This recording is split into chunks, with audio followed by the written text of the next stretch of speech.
औरंगाबाद से हारून Ansari, Maharashtra news today के लिए। जैसा कि आपने पिछले हफ्ते के हमारी एक सीरीज़ में देखा होगा, जिस पे हमने एक इस्लामी जर्नल और एक नामवर शख्सियत सुल्तान सलाहुद्दीन अय्यूबी के ऊपर जो है तो हमने उनकी बायोग्राफ़ी पेश की थी। और साथ ही साथ हमने वादा भी किया था कि हर हफ्ते ऐसे ही एक तारीख़ साज और नामवर इस्लामी जर्नल की जो है तो हिस्ट्री या उनकी बायोग्राफ़ी जो है तो हम आपके सामने पेश करते रहेंगे इंशाअल्लाह। तो जैसा कि हमने आपसे वादा किया था, तो आज मैं आपको इस्लामी तारीख़ का आज से 1300 साल पुराना एक वाक़या सुनाने के लिए आया हूँ। आज हम बात करेंगे इस्लाम के एक नामवर जर्नल तारिक बिन ज़ियाद के ऊपर।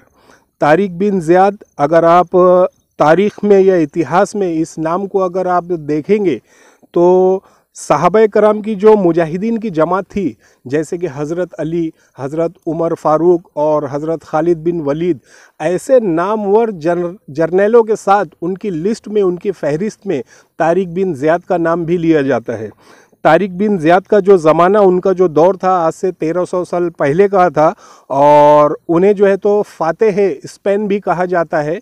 आज जो है तो मैं आपको जो तारीख़ या जो तारीख़ी हकीकत जो इससे जो मैं आपको रूबरू करा रहा हूँ वो ये है कि स्पेन में आज से 1300 साल पहले एक बादशाह हुआ करता था जिसका नाम था रॉड्रिक। रॉड्रिक नाम के उस बादशाह की हुकूमत थी जो एक सलेबी और एक ईसाई बादशाह था, और वो अपनी जालिमाना हरकत में या मजालिम ढाने में जो है तो अपनी मिसाल आप रखता था। उसकी रियाया में जितनी भी कौमें थी, वो चाहे ईसाई हो चाहे यहूदी हो, कोई भी उससे खुश नहीं था। उस दौर में उमूमन एक माहौल हुआ करता था, एक रिवाज था कि शाही ख़ानदान के जो अफराद हुआ करते थे या शाही वज़ीर हुआ करते थे, उनके बच्चे और उनकी बच्चियां, बेटे या बेटियां शाही आदाब सीखने के लिए जो है तो महल में, बादशाह के महल में आके परवरिश पाते थे और शाही आदाब, महल के आदाब जो है तो सीखा करते थे। रॉड्रिक का एक वज़ीर हुआ करता था जिसका नाम था काउंट जूलियन। काउंट जूलियन की एक बेटी थी, उसका नाम था फ्लोरिंडा। फ्लोरिंडा इंतहाई खूबसूरत और देखने में नहायत ही दिलकश जो है तो वो लड़की थी। उसकी उम्र कुछ 17 या 18 साल की उम्र होगी। तो उस वक्त के रिवाज के एतबार से काउंट जूलियन ने भी अपनी बेटी को जो है तो रॉड्रिक के महल में जो है तो परवरिश पाने के लिए और आदाब सीखने के लिए जो है तो तालीम हासिल करने के लिए बादशाह के महल में जो है तो भेजा हुआ था। लेकिन रॉड्रिक की जो गंदी नज़र है वो फ्लोरिंडा के ऊपर पड़ जाती है। रॉड्रिक दिली तौर पर जो है तो उससे फ़िदा हो जाता है और मौका पाकर जो है तो उसने फ्लोरिंडा की जो है तो अज़मतदारी की, उसकी आबरूरेज़ी की, उसकी इज्जत से जो है तो खिलवाड़ किया। बेटी ने रोते हुए सारी दास्तान जो है तो अपने वालिद काउंट जूलियन को जो है तो बता दी।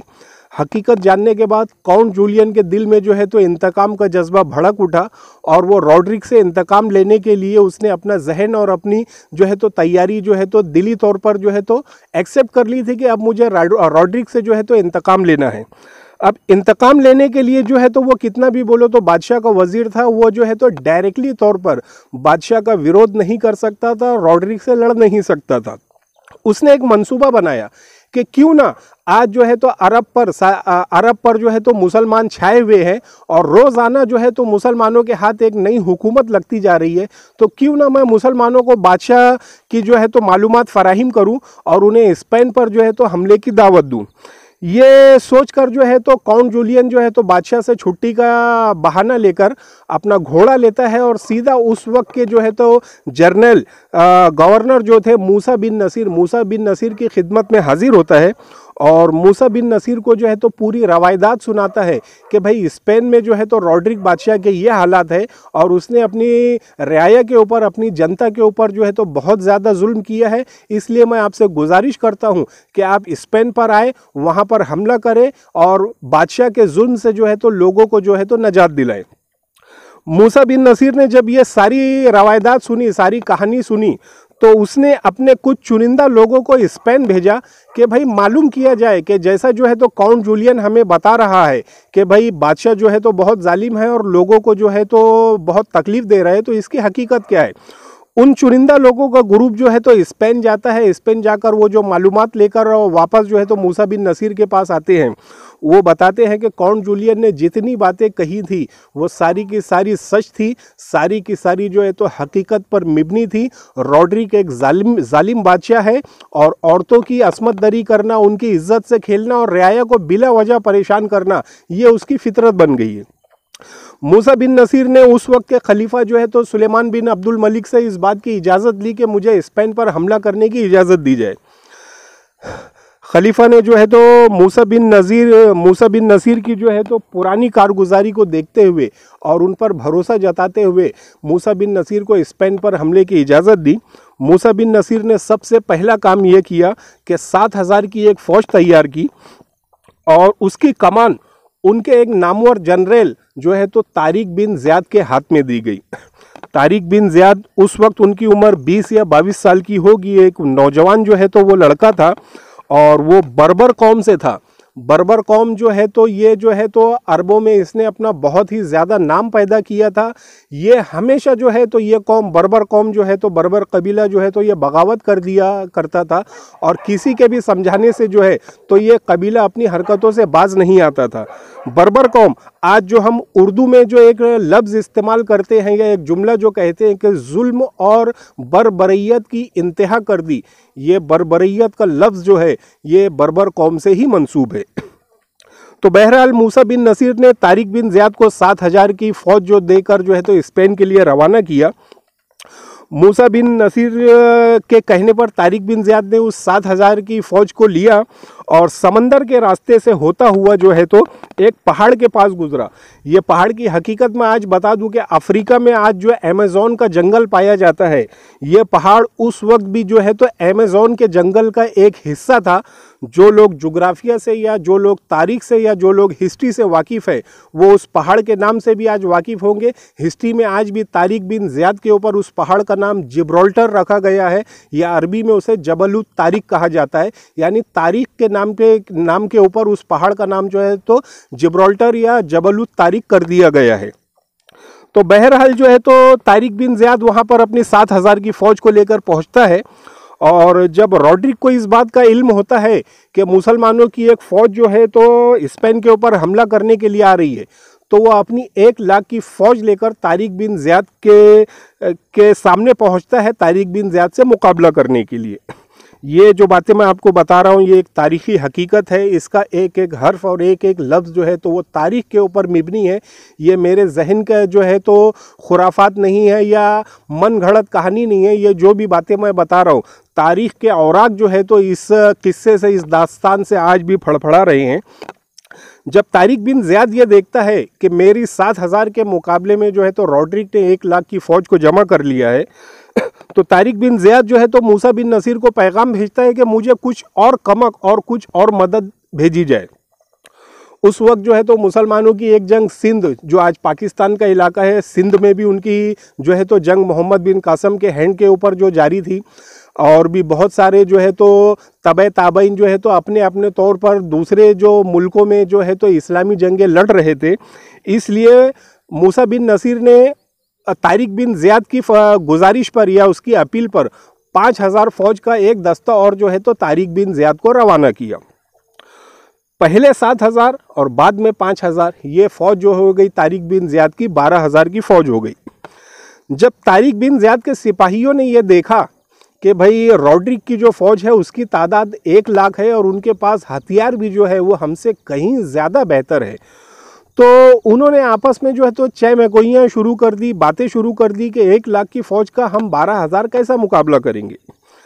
तारिक बिन ज़ियाद ने अपने सिपाहियों के ये तासुर देखे तो उसने अपने कुछ चुनिंदा सिपाहियों को ये हुक्म दिया कि जिस कश्ती से समंदर के रास्ते से हम स्पेन में आए हैं उन कश्तियों को आग लगा दी जाए। उसके हुक्म पर उन कश्तियों को आग लगा दी गई। फिर तारिक बिन ज़ियाद ने अपने 12,000 सिपाहियों को जमा किया और उसने एक शोला परवर तकरीर की जो तारीख में आज भी हर्फ ब हर्फ, लफ्ज़ ब लफ्ज़ जूं की तू मौजूद है। तारिक बिन ज़ियाद ने कहा कि ऐ मुसलमानों, अब तुम ये समझ लो कि तुम जिस कश्तियों से यहाँ पर आए थे वो कश्तियाँ मैंने जला दी हैं, तुम्हारी वापसी का रास्ता अब ख़त्म हो चुका। अब तुम समंदर तैर कर अपने अरब मुल्क में नहीं पहुँच सकते। अब तुम्हारे पास दो ही ऑप्शन है, या तो तुम्हें यहाँ पर शहादत लेनी है या फिर स्पेन के ऊपर इस्लाम का परचम लहराना है। उसकी जो तकरीर थी, उसका जो बयान था, वो इतना वलवला अंगेज था कि उन 12,000 सिपाहियों में जो है तो उन्होंने एक नई जान और एक नई रूह फूंक दी थी। 12,000 सिपाहियों ने जब 1 लाख रॉड्रिक की सिपाहियों का मुकाबला किया तो जंग का जो नतीजा है वो ये निकलता है कि रॉड्रिक की 1 लाख की फौज जो है तो उसमें से कुछ चुनिंदा सिपाही बचते हैं। रॉड्रिक को बहुत बुरी शिकस्त होती है और तारिक बिन ज़ियाद जो है तो जो पहला शहर में जब गुजरता है उस पहाड़ को जो है तो उबूर करके अपनी 12,000 की फौज लेकर उस पहाड़ को उबूर करके जब वो पहले शहर में पहुंचता है, वो शहर तारीख में आज भी दुनिया के नक्शे पर मौजूद है। मराकश से 14 किलोमीटर की दूरी पर वो शहर है, उसका नाम है तंजा। वो तंजा आज भी मौजूद है। जब तंजा की आवाम ने ये देखा कि तारिक बिन ज़ियाद ने अमेज़न के जंगल से इतनी बड़ी फौज को लेकर आकर बासलामत जो है तो हमारे शहर में आ गया, तो उन शहर के लोगों ने, वहाँ की आवाम ने बिना लड़े हुए तारिक बिन ज़ियाद को जो है तो शहर की चाबियां दे दी। तंजा शहर पर जो है तो तारिक बिन ज़ियाद का कब्जा हो गया। उसके बाद तारिक बिन ज़ियाद जो है तो रुका नहीं, वो बढ़ता गया और देखते ही देखते पूरे स्पेन के ऊपर जो है तो इस्लामी परचम लहरा दिया गया। पूरे स्पेन पर मुसलमानों की हुकूमत कायम हो गई और तारिक बिन ज़ियाद का कारनामा यहीं पर ख़त्म नहीं हुआ। उसने अपनी हुकूमत में फिर स्पेन को वो डेवलपमेंट दिया, वो एक्टिविटीज़ की जिसकी मिसालें तारीख में आज मिलना मुश्किल है।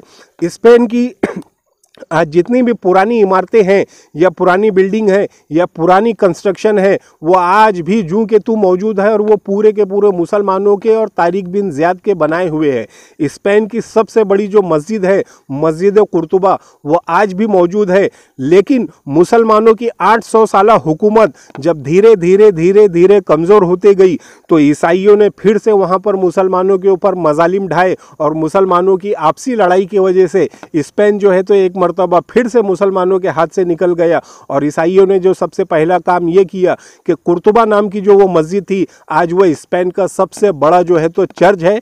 आज ये इतने हालात बदलने के बाद, एक वक्त वो था जब स्पेन में सबसे ज़्यादा आबादी जो है तो मुसलमानों की हुआ करती थी और आज ये वक्त है कि स्पेन में सबसे कम तादाद जो है तो मुसलमानों की हुआ करती है। और अरब कंट्री जो आज दुनिया के नक्शे पे इस्लामी ममालिक 58 फिगर रखते हैं, 58 इस्लामी कंट्री हैं, वो मुल्क जो है तो इसमें दखल अंदाजी करने के लिए राज़ी नहीं है, इस मामले में कुछ बोलने के लिए राज़ी नहीं है। स्पेन में तारिक बिन ज़ियाद ने अपने हाथ पर जितनी भी मस्जिदें बनाई थी, उन सारी मस्जिदों को जो है तो आज चर्च बना दिया गया और वहाँ पर बहुत सारी मस्जिदों को या उनके मदरसों को जो है तो घोड़ों का अस्तबल भी बना दिया गया। तो ये एक ऐसी हकीकत है, ये तारिक बिन ज़ियाद का एक ऐसा कारनामा है जो रहती दुनिया तक जो है तो याद रखा जाएगा। और तारिक बिन ज़ियाद एक ऐसी शख्सियत है जिसको नुकसान जालिमों ने या गैर ने या उसके दुश्मनों ने नहीं पहुँचाया। जैसा मैंने पहले भी कहा है कि मुसलमान को अगर किसी ने सबसे ज़्यादा नुकसान पहुंचाया है तो वो खुद मुसलमान है। जब खलीफा की डेथ हुई उसके बाद जो है तो उनका भाई सुलेमान बिन अब्दुल मलिक जो है तो खलीफा बनता है, तो उसने अपनी ज़ाती दुश्मनी जो है तो तारिक बिन ज़ियाद से निकाली। उसने अपनी ज़ाती दुश्मनी हिजाज बिन यूसुफ के भतीजे मोहम्मद बिन कासिम से निकाली। और ऐसे ऐसे तारीख साज नामवर जर्नलों को जो है तो उनकी ज़िंदगियों को तबाह कर दिया गया। मोहम्मद बिन कासिम को हिंदुस्तान से वापस बुलाकर उसे माजूल किया गया और उसे कत्ल कर दिया गया। और तारिक बिन ज़ियाद की ज़िंदगी भी जो है तो गुमनामी के अंधेरे में जो है तो गायब हो गई। आज तारीख इस बात पर खामोश है कि तारिक बिन ज़ियाद की वफ़ात कहाँ हुई थी, कब हुई थी और आज उसका मकबरा या उसका रोज़ा या उसकी कब्र कहाँ है। तारीख इस बात से जो है तो खामोश है। तारीख में इस बात का जिक्र कहीं नहीं मिलता कि तारिक बिन ज़ियाद का जो है तो आखिरी के वक्त और आखिरी के लम्हात कैसे गुजरे थे और उनकी कब्र जो है तो आज कहाँ पाई जाती है। ये बताने का मकसद ये है कि हमारी नई जनरेशन, जैसे मैंने पहले भी कहा कि हमारी नई जनरेशन को, ख़ास करके हमारे गैर मुस्लिम भाइयों को भी इस बात का इल्म होना चाहिए, जो तोहमत लगाते हैं कि इस्लाम जो है तो तलवार की ज़ोर पर फैला है और मुसलमानों ने जो भी हुकूमत हासिल की है वो जुल्म से और तलवार के बल पर हासिल की है, जबकि इसकी हकीकत जो है तो कुछ और भी है। इसी तरह आज जैसा मैंने पिछले हफ्ते जो है तो सुल्तान सलाहुद्दीन अय्यूबी की बायोग्राफ़ी पेश की थी, आज मैंने तारिक बिन ज़ियाद की बायोग्राफ़ी पेश की है और मैं आपसे वादा करता हूं कि आने वाले हफ्ते फिर मैं किसी एक ऐसे इस्लामी तारीख साज नामवर जनरल की हिस्ट्री लेकर आपके सामने हाजिर रहूंगा। दुआ की दरख्वास्त। औरंगाबाद से हारून अंसारी, महाराष्ट्र न्यूज़ टुडे।